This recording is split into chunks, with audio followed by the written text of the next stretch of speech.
se te hado na di in megan teipo in Calvary cross ahung thi ne hung hado ta ve nang le ke in na ding in ahung ti tai zan in ne zan ki za ko so no ya pa kai lung dong atao ni le ha si song he nam ta lo amai se nam kam ta ve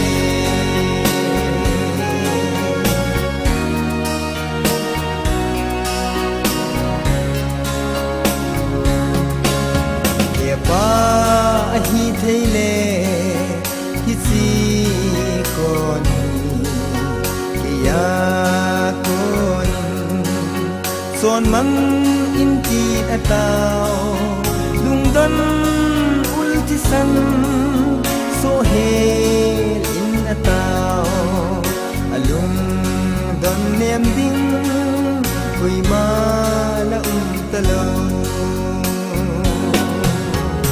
zan in ne zan ki za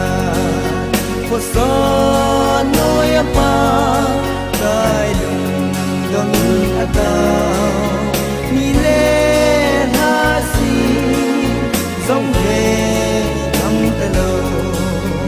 amai se nam kam ta ve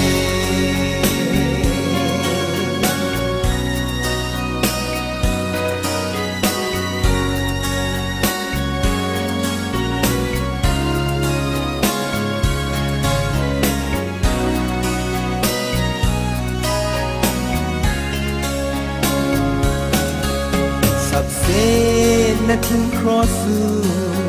u zeng dòng lệ và nơi ca dâu ma phụ hình phụ chư a hi